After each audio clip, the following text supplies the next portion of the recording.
Bagaimana sosok anak itu ke depannya ditentukan oleh orang tua. Saya hari ini bisa berdiri di hadapan jamaah sekalian, faktor utamanya adalah didikan yang disuguhkan oleh almarhum ayah saya 3 tahun yang lalu. Beliau meninggal dunia. Potong Kompas tidak ada toleransi menyangkut dengan pendidikan agama. Apapun yang diceritakan oleh orang lain, beliau tetap memiliki asumsi prioritas, memiliki statement prioritas. Apa itu? Anakku walaupun hidup dalam dunia, jangan pernah dia lupakan kehidupannya di yaumil qiyamah nanti. Bekali tubuhmu dengan pendidikan agama. Ikuti jejak Rasulullah, teladani mereka sehingga engkau menjadi pribadi yang baik.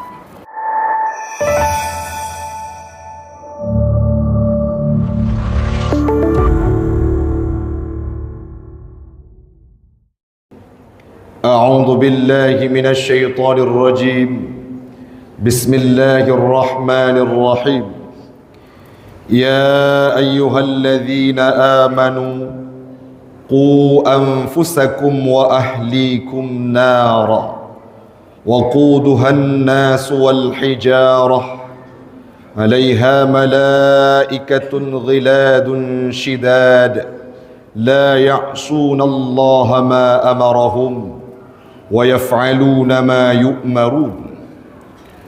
وقال النبي في الحديث كلكم راع وكلكم مسؤول عن رعية. صدق الله العظيم وصدق النبي رسوله الكريم ونحن على ذلك من الشاهدين والشاكرين. إلهي أنت مقصودي ورضاك مطلوبي أعطني محبتك ومعرفتك. Jamaah sidang solat Jumat sekeyakinan seakidah yang kami muliakan, marilah sama-sama di awal perjumpaan kita pada siang yang berbahagia ini kita memuja dan memuji Allah yang telah memberikan kita kesempatan untuk bisa hadir ke tempat yang mulia ini. Semoga Allah akan meridai dan memilih kita di antara salah satu umat hambanya yang akan senantiasa istiqamah dalam Islam, agama yang mulia. Salawat dan salam marilah sama-sama tiada henti, selama ingat orang yang ingat, selama lupa orang yang lalai.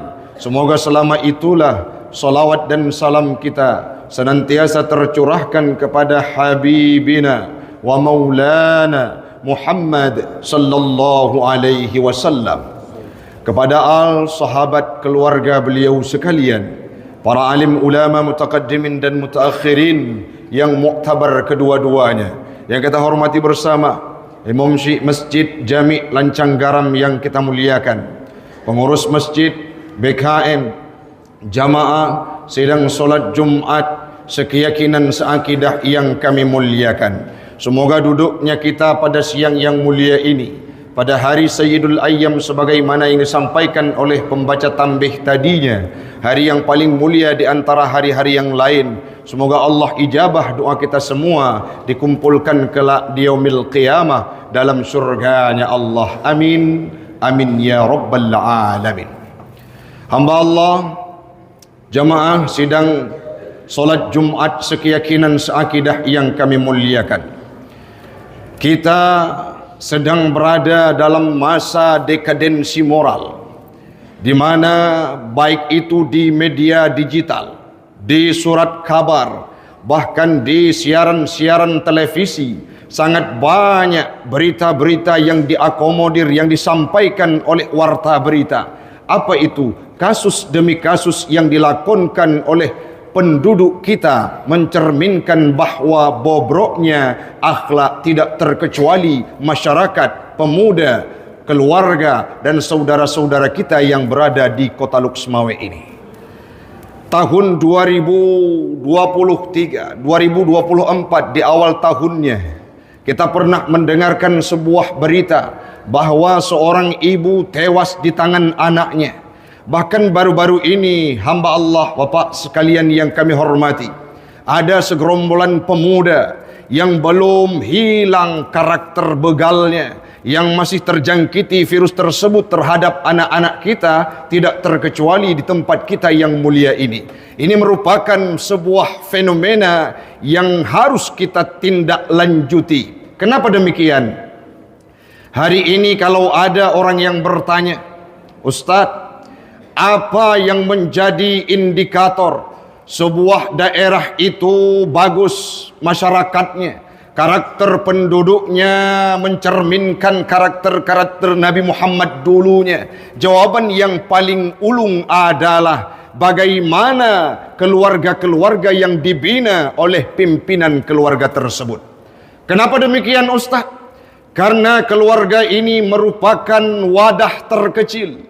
Keluarga ini merupakan tempat dasar untuk mendidik bagaimana karakter-karakter penghuni daripada sebuah keluarga tersebut ditentukan oleh siapa pemimpin daripada keluarga tersebut. Kalau hari ini sebuah keluarga yang berada di Kota Luxmawe, keluarga-keluarga yang berada di Kota Luxmawe adalah mereka-mereka yang dipimpin oleh seorang ayah yang paham akan kiblat, yang selalu sujud di masjid, yang kerap dengan majlis taklim, yang mengikuti sirah nabawiyah, yang tidak pernah menjauhkan diri daripada alim ulama. Yakinlah kalau demikian pimpinan keluarga yang berada di Kota Luxmawe ini, maka hal yang akan kita rasakan di kemudian hari, para pemudanya adalah orang-orang yang mu'allakun qalbuhu bil masajid. Akan lahir generasi-generasi yang dekat hatinya dengan masjid. Akan lahir generasi-generasi yang cinta kepada agama. Tapi hari ini apa yang kita lihat? Narasi yang terbalik daripada kenyataan tersebut. Kita berharap pimpinan keluarga mampu mengurus keluarganya, namun hari ini sangat banyak anak-anak yang bergentayangan seolah-olah tidak memiliki ayah dan ibunya. Hanya sekedar penyematan nama saat lahir ke dunia, anak siapa, diundang para abu-abu dan tengku untuk tasyakuran hari ke-7 lahirnya anak. Setelah turun tanah, seketika fungsi daripada seorang ayah hilang dalam kehidupan anaknya. Malah hari ini Bapak sekalian, jamaah sidang solat Jumat yang kami muliakan, teriris hati-hati kami sebagai praktisi pendidikan. Kenapa Ustaz? Saat ada anak-anak yang terjebak dalam komunitas geng motornya, dengan sifat dan sikap begalnya, yang melakukan tawuran bermacam ragam, yang disuguhkan oleh di media sosial, di media surat kabar, bukan nama orang tuanya, tapi yang disebutkan adalah nama sekolahnya. Yang dipampang adalah nama instansi tempat dia menuntut ilmu pengetahuan agama. Coba bayangkan bagaimana diskriminasi kita terhadap sektor kehidupan instansi pendidikan. Padahal tugas siapa menjaga seorang anak itu? Al-Quran sudah menjawab ayat yang kita bacakan tadi. Ya ayyuhalladzina amanu, wahai orang-orang yang beriman, qu anfusakum wa ahlikum nara, jagalah dirimu, jagalah keluargamu, minan nar, daripada api neraka. Qu anfusakum wa ahlikum nara, jaga diri kalian dan anakmu, keluargamu, istrimu dari api neraka. Kalimat yang singkat ini ditafsirkan oleh para mufassirin, dan mayoritas para mufassirin sepakat dengan diksi, dengan narasi yang berbeda tapi substansinya sama. Apa itu Ustaz? Makna daripada ku anfusakum wa ahlikum nara ditafsirkan oleh Imam Jalaluddin As-Suyuti dalam Hasyiah Sawinya, dalam tafsir Ibnu Katsir. Apa yang disampaikan? Maknanya adalah bilhamli ala ta'atillah, menjaga mereka, mengarahkan mereka kepada tempat taat kepada Allah Subhanahu wa taala. Hainu nyo umu katuk 30 tahun, kerjakan ibadah solatmu. Tidak dia kerjakan, berikan pendidikan yang disuguhkan oleh Islam. Yang pertama diprioritaskan kepada pimpinan keluarga adalah berikan pendidikan agama kepada anak kita. Yang selanjutnya Disampaikan dalam Hasyiah Sawi, ay maknaku anfusakum ay ij'alu laha wikayatan bi fi'li taatillah wajtinabil ma'asi.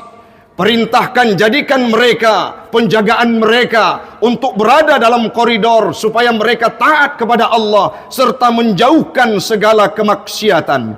Yang paling menarik lagi hamba Allah, penafsiran Imam Ibnu Katsir dalam tafsirnya, maknaku anfusakum wa ahlikum nara, maknanya adalah yaqulu, berkatalah Imam Ibnu Katsir apa yang beliau sampaikan.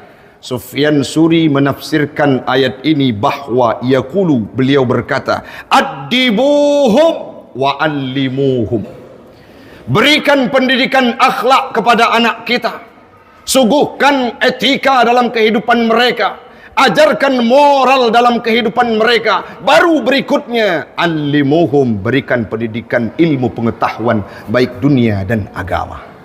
Prioritasnya adalah akhlak yang diutamakan.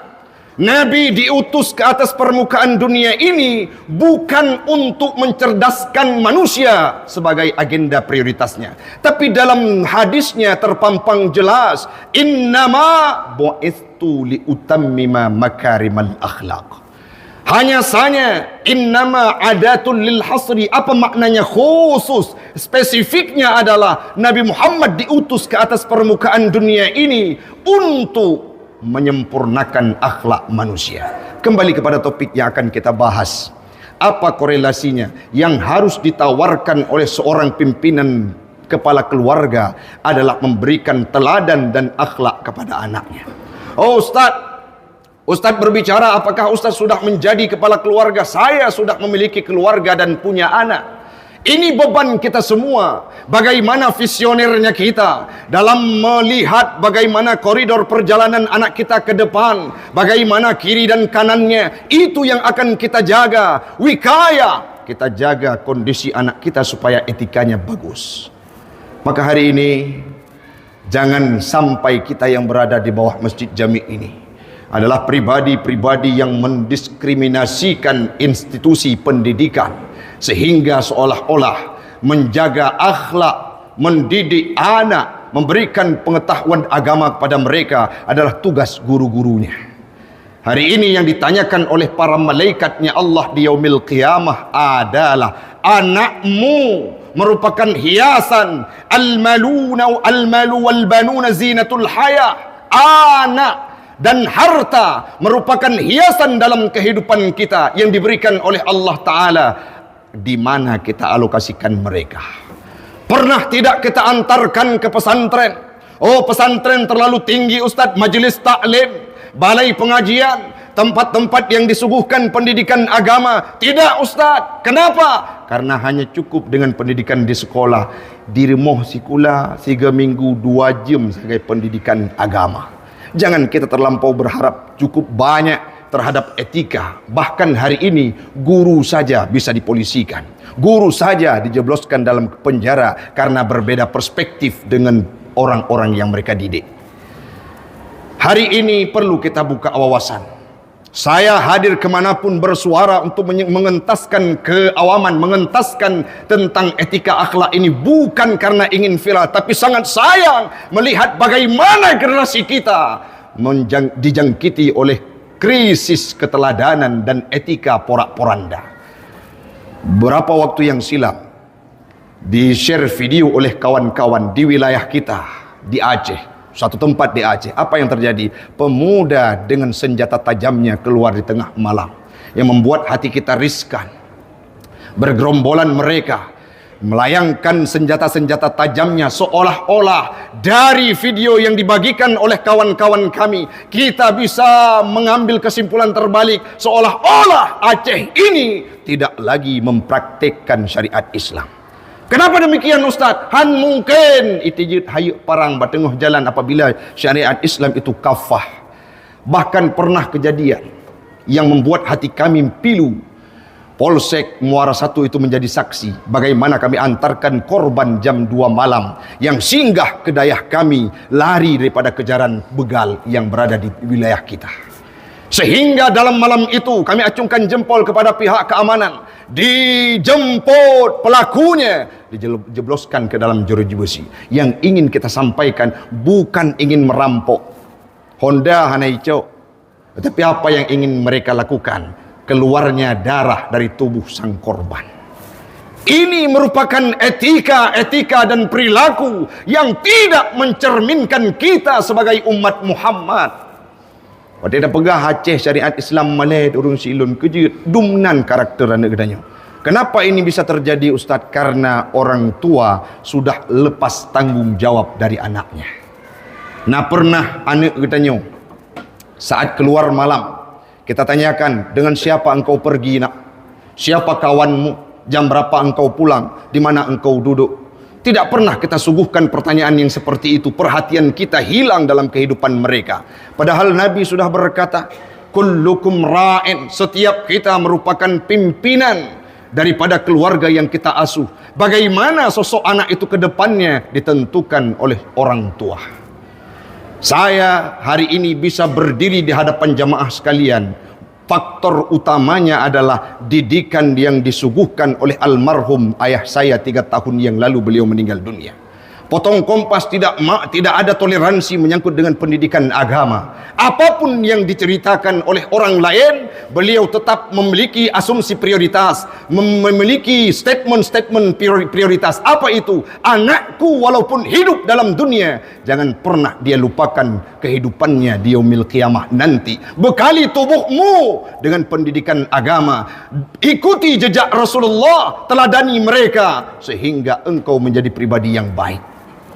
Hari ini yang terakhir, jamaah sekalian, Nabi Muhammad itu masuk orang-orang yang di luar Islam dalam agama Islam karena karakternya.